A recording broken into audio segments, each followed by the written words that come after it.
everyone, my name's HarryAtomic, and today we're going to take a look at some Xbox games.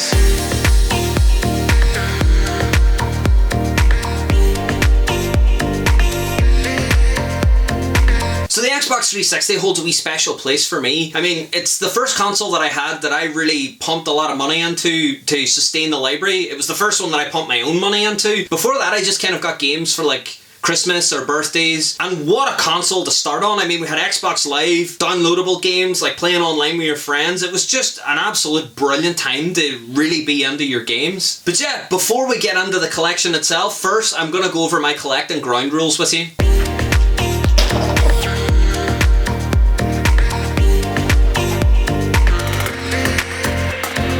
So the first rule around my Xbox 360 collection is to do with Xbox Classics. For me, I always try to get the original, like one that came in the green box or the green box version. But in saying that, if I do come across the Classics version, I don't really mind. As long as I have a disc that I can play, I'm usually happy. The second rule is to do with fancy collector's editions. Those are the ones that come with the big statues and all that other stuff. I try to steer clear of those wherever possible. I'm not a fan of them. I think they're really hard to display and they just take up way too much space. I don't mind ones that come in like fat boxes or anything, but again, I would like to just go for the green box version where possible. And the last rule is to do with Game of the Year editions. Now, where possible, I will always try and pick up a Game of the Year edition over the original. The reason I want to go for Game of the Year editions is because they have all the DLC on the disc. But anyways, yeah, that's the 3 rules I try to follow, and you'll see me break them thoroughly throughout this video. So those are just my rules. I didn't really get them from anywhere. It's just kind of the type of collection I would like to keep, so don't think that it's any type of like official Xbox collecting rule set. It's just some silly guidelines that I follow. So I have about a third of the set now so far. I am going to try and just get a complete set of Xbox 360 games. I can't get enough of them.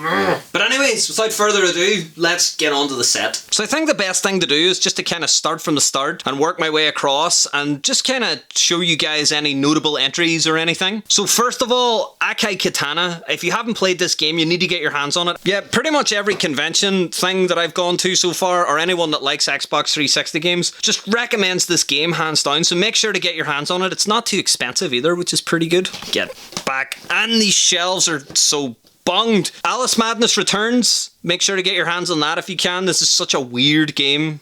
It's just phenomenal. Let's just move across and let you guys see the rest of them. Now, Beatles Rock Band is another game that I've wasted hours on. I know it's probably one of the more common games. You can get it for like 50p. But it's such a good wee game if you're into your Beatles stuff. It's just fantastic. All the Bioshocks, need I say more? Although in saying that, I didn't like 2. Bioshock 1 and Infinite were my favourites. I still have the DLC to play for Bioshock Infinite, but I have the complete set on Xbox One, so I'll probably play it there. So moving across here, Blue Dragon. Oh, wait, it's so hard to move your hand when you're behind a camera. Blue Dragon is a fantastic RPG. It's pretty long. As far as I'm aware, it was released kind of early on in the Xbox's life cycle, but I just thought it was a great wee game. If you like your RPGs, then definitely get your hands on this. Borderlands, need I say more? And down to the next shelf. Call of Duty. If you buy games from car boot sales or on Facebook, you'll be swimming in Call of Duty games. Now, I'm a huge Castlevania fan as well, and Xbox has 2 Castlevania games. I only have one of them. It's Lords of Shadow. This game it's good, but it's really too long, I think. It's still loads of fun if you just want to kind of sit down and run around in like a 3D Castlevania inspired world. I'm going to call it inspired because I don't know if it follows the formula at all. But yeah, it's good fun. It's not the best Castlevania game. I don't think it's the worst. And Catherine, my goodness, what a game. This game is just so weird and out there. Plus this game's getting a remake as well, so if you don't pick it up on Xbox, there'll be plenty of chances to pick it up on current gen stuff as well. Let's take a look at some more games in here. The Condemned series, those were fantastic. Dead Island. A lot of people were kind of miffed at Dead Island. I don't know why. I think it was because the trailer was so good and then it took ages for anything to actually happen. But I still enjoyed it and I thought it was good. If you like your zombie stuff, I know zombie stuff's kind of cliched these days, but I like zombie games still. Speaking of zombie games, Dead Rising. And again, not to be controversial, but Dead Rising 2... I really enjoyed Dead Rising 2. A lot of people got pissed off that this guy was on it. I can't remember his name. It escapes me. It was so long since I've played it. But I love Dead Rising 2. And I mean, they went back and released that Dead Rising 2 off the record with Frank West.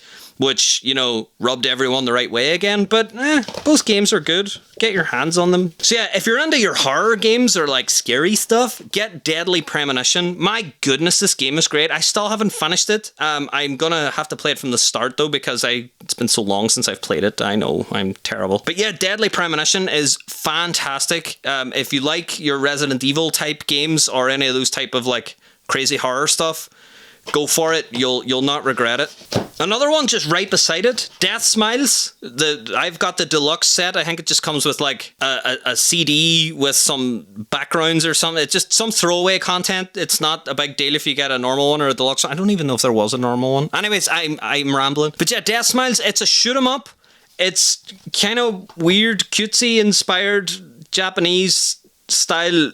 That's too many words to describe a game. But yeah, this game's phenomenal. It's just an absolute bullet hell shooter. It's fun to sit down and muck around with. I think it's multiplayer. Yeah, it is. I played it by myself, but multiplayer, I would imagine, would be great fun in this. But yeah, Death Smiles. On we go. I really need to get around to playing Deus Ex. I still haven't played it. Devil May Cry 4. Great game. Really hard achievements if you're on the achievements. I'm not that much anymore. I used to be. So moving across, DJ Hero is a series I think gets slated a lot. I really enjoyed it. I don't know what it is about mucking around with plastic instruments, but, you know, I think it's good fun. Moving across, Duke Nukem Forever. Now, I'm not pointing this out as a good game. I'm a big fan of Duke Nukem. This game hurt me as much as it hurt everyone else that was waiting on it. But, I mean, I think you can get it for like 50p. If you want to laugh at a bad game for being bad, then you can't really go wrong with Duke Nukem Forever. I mean, for 50p, if it gets one laugh out of you, then you suppose you've got your money's worth. Yeah, I would give it a go. Skyrim's, of course. I mean, Skyrim's been released on everything at this point, but this is the system that it originally came out on, as well as the PlayStation and PC. But this was the first run of Skyrim's. So, I mean, if you want to get a Skyrim on the cheap, you can always pick up the original one and just run around for a while. Now, moving on, this game I can't say enough about. Eternal Sonata. I don't know where I got this. This is my original copy. I have no idea when I first heard of it or why I got it. I hadn't seen any ads or any gameplay. But my goodness, this is such a good RPG. I can't say enough good things about it. It's got a story that's not your conventional story. It's about the life of like a French composer, but it's in his dreams. I'll not say any more. Just get your hands on it. It's long enough. It's not stupidly long for an RPG, but it's such a good game. Get your hands on it. This for me is a must-have in any Xbox collection. Moving on, Fables, no-brainer. Fallout, no-brainer. Far Cry's, still haven't played them. Need to get on that, I suppose. FIFA's, sports games, so many sports games. My goodness, if I see another copy of FIFA, I don't know what I'll do. Every time I look at an Xbox set in a charity shop, there's millions of these things. Suppose it's good for replacement cases. Final Fantasy 13 got a lot of crap. Didn't mind it. Thought it was good for a linear RPG. For me, I think if you play Final Fantasy 13 for what it is, and not what you think it should have been, I think it's an enjoyable experience. Like, play it as a linear story game with some, I mean, I'll say light RPG elements, but someone will probably disagree with me. But yeah, Final Fantasy 13 is not that bad of a game or a story. It's cheap enough as well, so like, get your hands on it. I feel that this is becoming a theme, saying that these games are cheap enough. I think they just kind of all are. So moving across, again, sorry if I sound like I'm like running through these or if I'm skipping over anything that you think I should stop on. I still haven't played all of these. There's so freaking many of them. I'm still working through them. Gears of War, quintessential Xbox games. If you have an Xbox, I mean, Gears of War at this stage should pretty much be built in. They're fantastic. Get your hands on them. There's remakes out the wazoo these days, but I mean, there's something charming about playing the original. Grand Theft Autos, Guitar Heroes, Halos. I mean, I can't really say much more about these that haven't already been said. If you like your RPGs, Infinite Undiscovery, you can't really go wrong with. It's a Square Enix RPG. It's not a Final Fantasy game, so it doesn't really carry the weight or expectations of a Final Fantasy game, so I think that's why I enjoyed it. Again, it's one of those games I still have to finish, but fantastic. So moving across, Kinect Sports was good fun if you like your sportsy type of stuff. LA Noire recently got a re-release. Great game. I know it's out now on modern consoles, but this version is a lot cheaper. And as far as I know, there's nothing new on the newer ones that you can't get on like a complete original LA Noire Game of the Year thing. Last Remnant was another game that was really good. Again, made by Square Enix. Doesn't have the Final Fantasy tag, but is really good. Left 4 Dead and Left 4 Dead 2. Now, the Left 4 Deads were plagued with controversy back in the day because the sequel came out like freaking 25 days after the first one. But I would pick up Left 4 Dead 2. Left 4 Dead 1 is pretty much a DLC for Left 4 Dead 2 now. All the maps and characters are available. So Left 4 Dead's still good fun. Left 4 Dead 2 is more fun. Yeah, pick it up. It's another one of those games where the multiplayer is just essential. Lego games, so many Lego games. But Lego games are so much fun. Now, Lego Marvel Superheroes is my pick of the Lego game set. For me, this is the most fun I have ever had playing as Iron Man. Any other Iron Man game I've played has always had something missing, or it was always too kind of not right. There was something not right about it. But this game is so good. It's so much fun. It's pretty much very close to the Lego formula, but that's not a bad thing.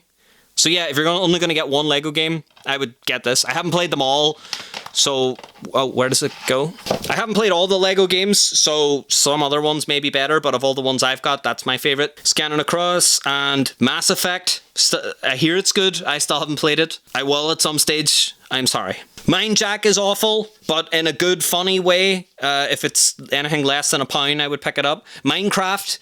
Everyone knows about Minecraft. It's good. I obviously know about Minecraft. The console versions aren't bad. I know a lot of people got really annoyed that the controls weren't right, or like that it was a PC game first. But it's not bad. If you can find it cheap enough, like if you're buying a lot of Xbox games or something, it's not a bad version. You can sit on the sofa and just grab a controller and play away. The local multiplayer is not bad if you don't mind split screen. Still haven't played story mode. Need to get on that. Telltale games are great. I need to play that. Mirror's Edge, great game. Weird first-person platforming, running, jumping thing. First-person platformers usually are terrible. This one is not. So moving across, this is the rest of this shelf, and then on down to the second last shelf on this set of... Jesus! I have dodgy lights. I need to fix them. So now onto the second last shelf on this set of shelves. Perfect Dark Zero. I done a review of Perfect Dark Zero. I'll pop up a little link, so if anyone wants to check it out, feel free. Garden Warfare, Plants vs. Zombies. I didn't mind it. I thought it was pretty good. I'm not sure what the online is like now, but it's a fun version of Plants vs. Zombies meets Call of Duty. But PopCap Hits Volume 2 has the original Plants vs. Zombies on it. As far as I know, this is the only way of getting Plants vs. Zombies physically. I'm not sure if there's any others, but I mean, I'm really only going for Xbox stuff, so it's nice to have a physical version that I know I can play when the Xbox servers go down and all the digital games get deleted. But yeah, these wee compilation packs are usually pretty cool. You can get some really cool games on them. Portal 2. Anyone that's sat anywhere near a PC with Steam installed will know what Portal is. It's great. Pro Evo Soccer, almost as common as FIFA, but yeah, they're everywhere. Red Dead Redemption is another game that's fantastic. I haven't finished it yet. I know the ending. I think that's why I stopped playing it. I haven't played Undead Nightmare either, and as a self-confessed super zombie fan, I really need to get on it. But yeah, these games are fantastic. I wanted to pick up them separately because, you know, I like it on my shelf. But there is a version that you can get that's both games in the same pack, like a Game of the Year edition set. It's not that expensive now. Oh, I suppose it's slightly more expensive now that the sequel is coming out soon, so the prices have gone up a tiny bit, but not unrealistically tiny bit. Yeah, great game of what I've played so far. So moving on, Resident Evil 5. Now, Resident Evil 6 never happened. No, we'll just ignore that. Resident Evil 5 is such a good game, but again, why did you fall? But again, I would give the same advice that I gave for Final Fantasy 13. I wouldn't play this as a Resident Evil game. Don't expect it to fall in line with the whole survival horror thing. I would play this game for what it is. It's just a really fun little co-op like third-person shooter game where you kill like infected things and there's a bit of a story and it's all good fun. Multiplayer is surprisingly not bad. I spent way more time on it than I probably should have. But yeah, it's great. Get the gold edition if you can. It's not that much more expensive and it's got all the DLC. So sticking in this section for a while longer, Resonance of Fate. I'm going to recommend this game based on another recommendation I got. I got told to play this. I got told that it's fantastic, and I got told that its price will probably be going up as soon as people realize how good it is. But yeah, this is the next game on my list of games to play. It's an RPG. It's made by Sega. For me, that's good enough. So, another anti-recommendation for games that are so bad they're funny. Ride to Hell Retribution. It says 1% on it. I'm assuming that they were calling their Metacritic score before the game got released. But yeah, this is pretty much agreed to be the worst game on the Xbox 360. It's so bad, it's good, it's funny. You can get it for like 50p to £1. Again, if you only get one laugh out of it for that, I think it's worth the money. But yeah, awful game. Scanning across a bit more, I think every collection should have the Mega Drive Ultimate collection. It's a bunch, I think it's like 80 or so, 40, damn, I was way off. 40 Mega Drive games, or Genesis games if you're in the States. And it's just this, it's what you expect. It's a collection of old games. If you want to play some Genesis or Mega Drive games and you don't want to go back and try to collect the carts, this is a great way of doing it. It's presented well. It's got all your favorites. Yeah, it's great fun. So moving on, Shadowrun, I need to play. I heard it was good. Moving on. So now onto the bottom shelf. Sonic Freeriders is apparently pants. South Park Stick of Truth. It's such a good RPG. I wasn't expecting it to be anything more than a South Park advertisement, but my goodness, it's one of the best RPGs I've ever played. Downside is the PAL version has all those like bits removed, so if you want to just play through it and watch the bits that you missed on the internet, I think that's a good way of doing it. Other than that, I would say you could pick it up on Steam and play the whole thing. But yeah, this is heavily censored, but heavily awesome at the same time. So moving on across, Star Ocean. It's good. I need to play it. I need to finish it. A lot of sports stuff again. More Tiger Woods games. Time Shift was a really cool idea. Maybe not executed very well, but it's cheap. So it's, yeah, I would get that as well. Tom Clancy stuff. The only thing I dislike about Tom Clancy games is the fact that it's really hard to put them on your shelf because everything starts with Tom Clancy. But yeah, the Tom Clancy games are pretty good. Splinter Cell games are great. Rainbow Six is a good shooter, even though I'm awful at it. There's plenty of evidence on my channel from all my old Let's Play videos as to how bad I am at shooters. But yeah, they're good fun. Now, Xbox 360, I know I alluded to it before with the PopCap collection, but the Xbox 360 done a lot of these like arcade games on a disc. I think it was because a lot of people didn't connect their consoles to the internet or something, so they wanted to release them as like a set. But yeah, there's this set, which is just 3 unbelievable games. Trials HD, before Ubisoft got their hands on it. Limbo, which is just a fantastic platformer thing that's just everyone needs to play it. Explosion Man, which has so much charm it can't contain itself. Wow, they should have used that as like a sales tagline. But yeah, this is slightly more expensive. And now, I know I talk about the price of Xbox games and I say that things are expensive or not expensive. No Xbox game is really that expensive in comparison to other systems, but this is one of the sort of mid-tier ones that I've seen price-wise. But for the 3 games you get on it, it's well worth the price. So moving on, I have a friend who loves Tropico games. He will kill me when he finds out I've never played one. So that's the end of the bottom shelf. That's Virtua Fighter down in there. And we will now get up so many shelves and move on to the overflow shelf that is nearly finished. So starting up here, we have some Virtua Tennis games. Viva Pinata. I haven't played Party Animals, but the first Viva Pinata is just so much fun. Again, it's another one of them games that just has charm to spare.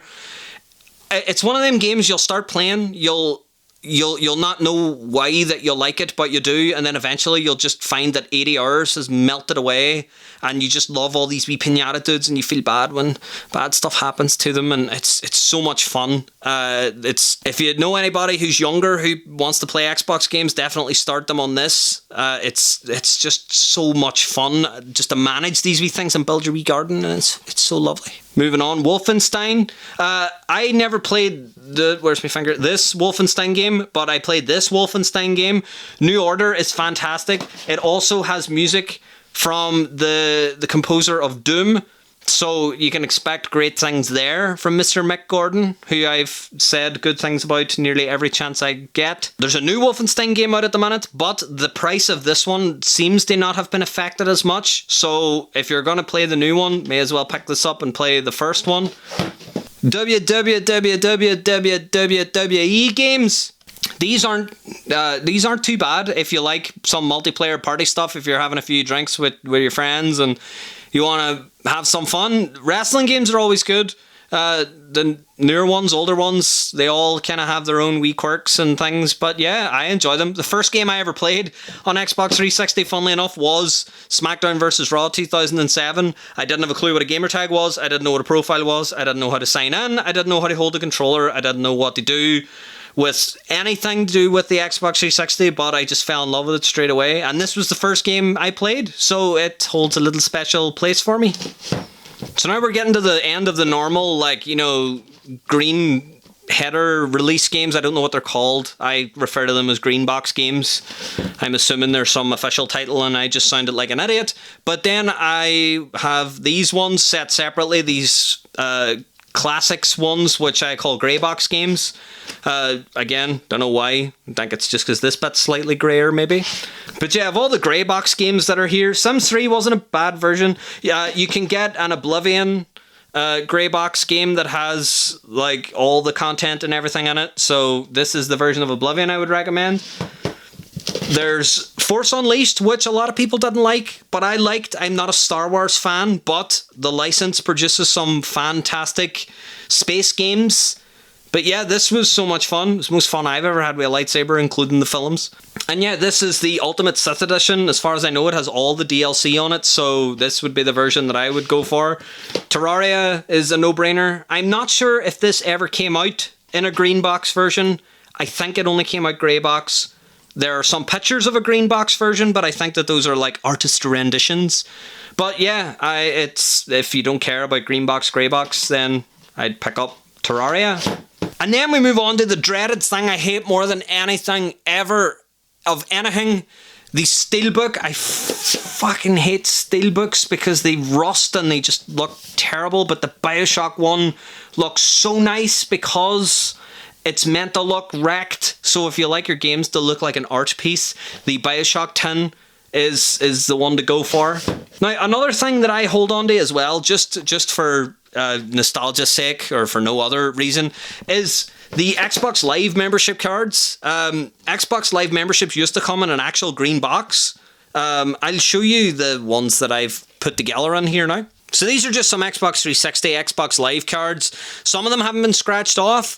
One of them is from the original Xbox days, whenever they used to give you like 2 months of a trial. Like, they'd never do that now. They only give you 2 days. But yeah, I just find these things kind of cool. As far as I know, the ones that aren't scratched off are expired now, so I'll probably just keep them unscratched for why not. But yeah, I hold on to these when I can. If you buy a lot of Xbox games, you're bound to find them inside the box at some point. So back up to the shelf. Another funny thing about it as well is that this green box actually was a box that you could put discs in, and it came with a little paper like Xbox disc inside just to put something there, I suppose. There are card holder versions as well that have an actual card inside, but I think I may be going too deep down that rabbit hole. So here we have the only unauthorized Xbox thing that I own. It's not a game. It's not anything other than a Minecraft Exploder disc. It adds maps, really. It's just a way to transfer saves from the PC. As far as I know, I haven't used it yet. I've only watched videos online. It says mods. As far as I know, that's a very, very, very loose definition of mod. But yeah, for some reason, they're still like 12 quid on eBay. I wouldn't pay that much. I got mine for like £1 or something. So yeah, there's this if you're a big Minecraft fan. And last but not least, ignore the Sega Saturn thing sitting there. I had nowhere else to put it. Last but not least, we have like slipcase games, or just games that aren't in green or grey boxes or aren't classic ones or anything like that. There's the Gears of War limited edition. There's Battle Chest, which is a green box inside a slipcase, but I like the slipcase, so I kept it in it. The Doom BFG edition, same. It's just a green box inside. Kane and Lynch 1 and 2. And LA Noire. Now, this is the complete edition of LA Noire. I said earlier that there was a complete edition. This is it. It's 4 discs. It's the only way of getting the DLC physically for Xbox 360. I think the remake comes with all the DLC on a physical set. But yeah, this is, again, I know I said it before, but I can't say enough good things about the game, but I would recommend looking out for this one rather than the other one. But the other one's still good. So yeah. And Pro Evo, but we'll not worry about that. So yeah, that was the Xbox 360 collection. Now there are a few glaring holes there of games that I don't have, and I'm going to be targeting a lot of those in the next kind of month or so, maybe. I'm going to start trying to track down a lot more of the more expensive or kind of rarer ones.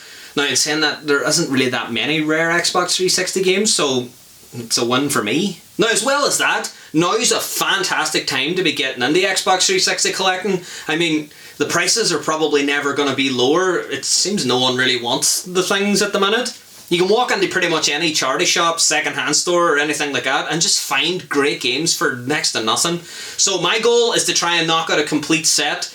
I can't get enough of these things and I'm just going to keep going until I just get every PAL game released. But yeah, I'll keep you guys updated on the progress of the collection. So anyways, I hope you guys liked this video. Let me know if you collect for any system or if there's any Xbox games here that you want to see or anything you think I really should be getting my hands on that I don't have yet. Leave a like on the video if you liked it and make sure to get subscribed and hit the wee notification thing if you want to see any more videos. I pop up videos from time to time and try to talk about game collecting and all that other stuff. But anyways, yeah, thanks for watching. I'll see you guys next time.